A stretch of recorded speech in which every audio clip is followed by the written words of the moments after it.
sa puso, aming babaunin. Ito'y tutuparin.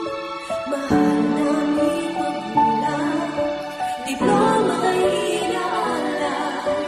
Para sa'yo lamang, sa Diyos ang karangalan. Salamat sa'yo, Ina.